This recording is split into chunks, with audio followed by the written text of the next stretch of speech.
Hey everybody, I'm Trinity Vandenacre, and this is Life in the West.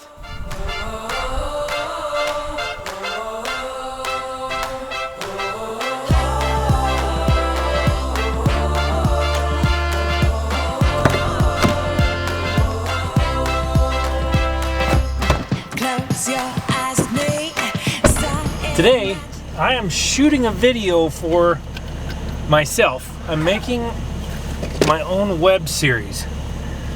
And what I'm doing is kind of researching history in the area and then putting a theme to it about what's happening in our lives now. So, looking back to see how to go forward. If that makes any sense.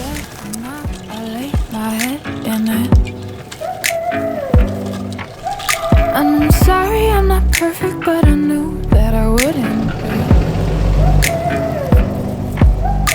I guess it's for the best, you know the worst in me.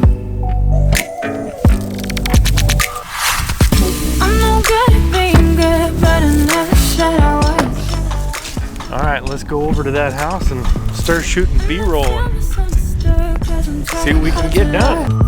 I'm no good at being good, but I never said I was. You call my bluff, I won't pick up, I let it ring. Record your voice so I can listen back again.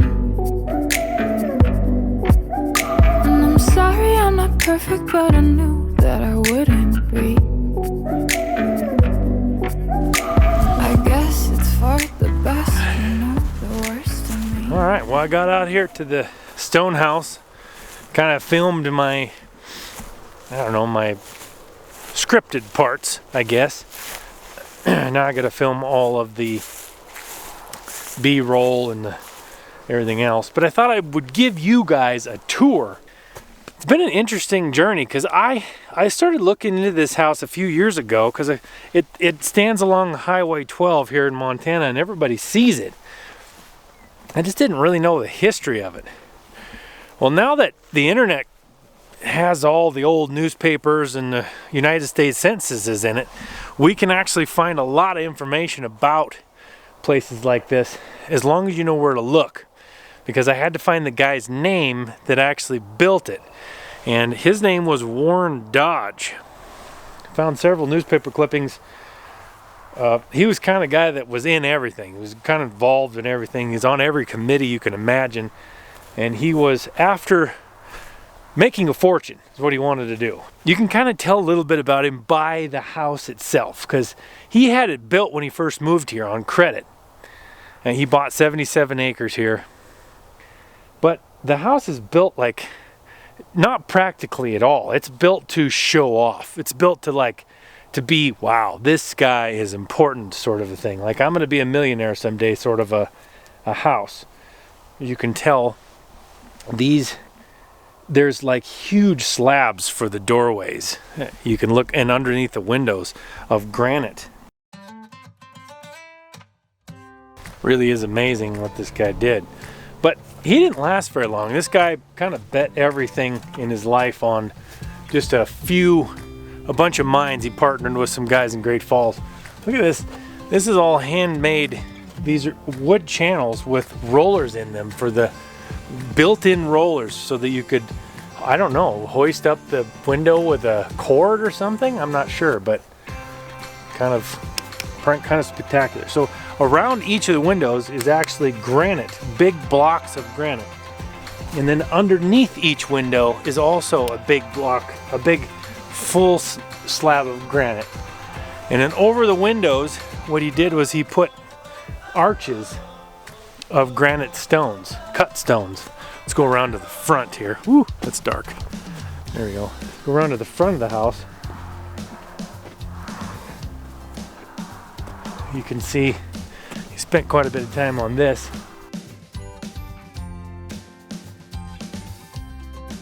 And this is built in 1894, so this is quite an undertaking.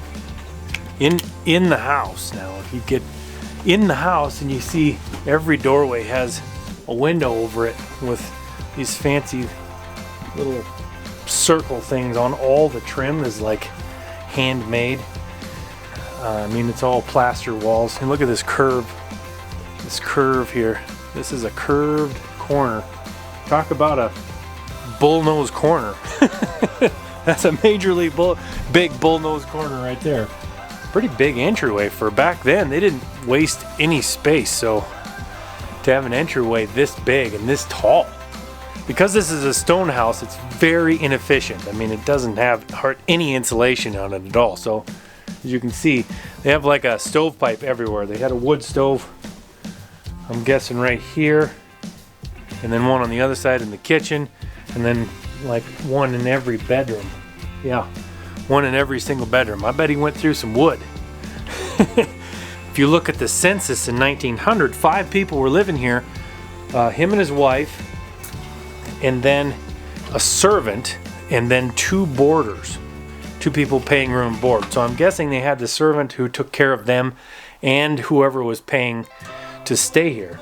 I don't know. This is probably kitchen, I'm guessing, with the sun bump out thing, or maybe that was added on later. No, it doesn't look like it. Looks like it was probably built original.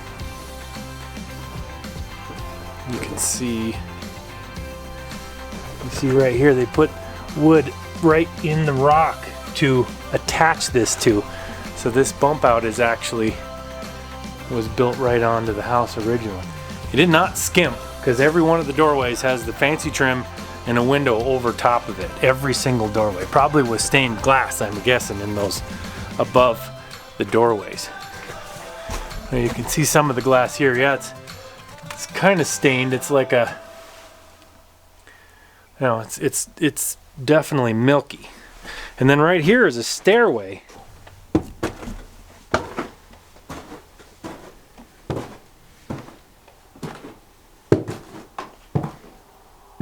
This is all hardwood. It's all hardwood flooring. I don't know if you can see that. I can see it. And then tongue and groove hardwood flooring. You can see out here, this is really strong still. I can't believe how strong this is. Out here on the edge, there's a 2x4 with nails sticking out of it, where studs would have been built up and nailed to here, because this would have been a whole nother set of rooms up here. In fact, there's a door. Gonna make sure it don't fall through the dang roof, even though it is solid. There's a door right here.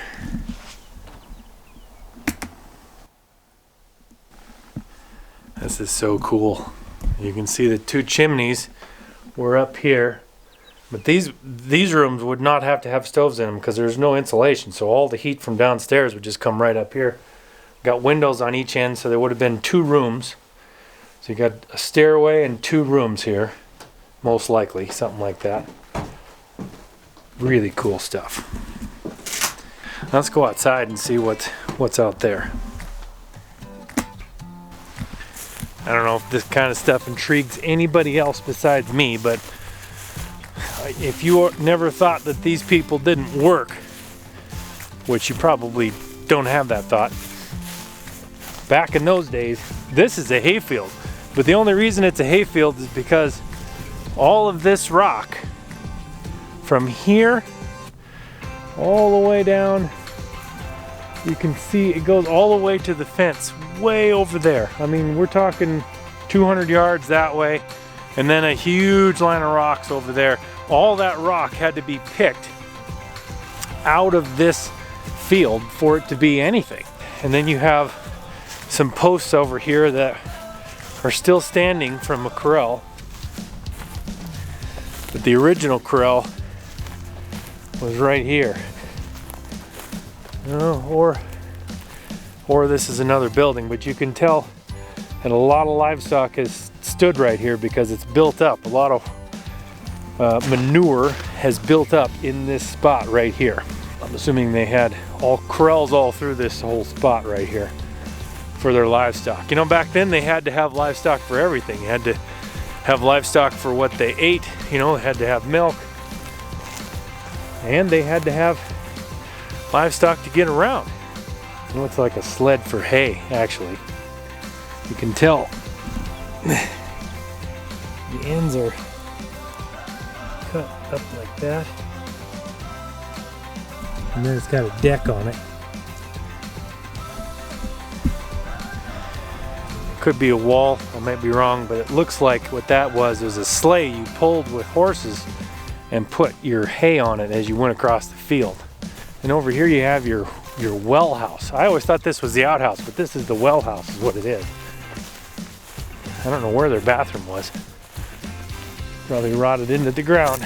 But this is the pump house. This would have been where they pumped up their water from, so they had to haul it from here to the house. You can see the pump there. Old pump is still in there. It was a hand pump. If you wanted water in the house, you had to come out here and pump it into a bucket and then bring it in the house. That's how they did it. And we think our lives are hard as we turn on the faucet. Well, that's it for the tour of the stone house. I'm gonna go shoot some B-roll for this other video. I just wanted to show you kind of what I was doing today. The guy that built this, I was talking about him earlier, Warren Dodge. He didn't stay here very long, but to hear the story you may have to watch the other video, because the guy that took it over from him, he came to a very tragic end. All right, well, if you like this walking around tour of this thing and you like my videos, make sure you go hit that subscribe button or the like button. Make sure you share this with somebody you think might enjoy it. And until next time, God bless. You can never have enough B-roll. The little things, the little shots that kind of set the stage for where you're at. Can never have enough of those. We will see if I have enough. Probably not.